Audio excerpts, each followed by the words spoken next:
Bona tarda. He vist les declaracions de l'Abascal amenaçant-nos amb un AT-36.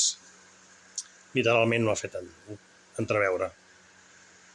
I aquest home no sap que el 36, l'estat espanyol, parlo de l'estat Castella, no van poder amb Catalunya.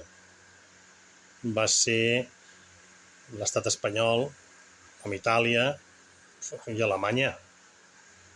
Que realment l'estat espanyol contra Catalunya no ha pogut mai. Perquè si tornem més enrere, el 714 també ens van deixar sols. L'estat espanyol va portar fins a 65.000 homes aquí a Barcelona quan hi havia 30.000 habitants i 4 o 5.000 soldats. Perquè els que es tenien que defensar ens van trair els anglesos. D'aquí que també van perdre Menorca, Gibraltar, bla bla.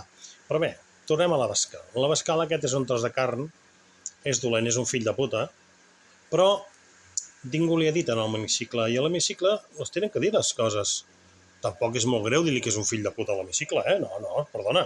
No és cap mort, això, no s'ha assassinat ningú, però sí que se li han de començar a dir les coses, perquè si no, ells ataquen d'una manera que els catalans no ataquem, no responem, i no, s'ha d'acabar, això de jupir el cap, senyor, s'ha d'acabar.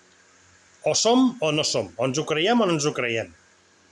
Però és hora que algú li digui que està mal fet, que a més no és ni home, que és una cosa rarota i que ell no té collons a res. Per això va pel garregat de guardaespatlles sempre. Bé, no tinguem por a Castella, perquè Castella no ha pogut fer mai res en contra nostra i a més avui Europa no està per hòsties. Vale? Anem a la nostra. Visca Catalunya.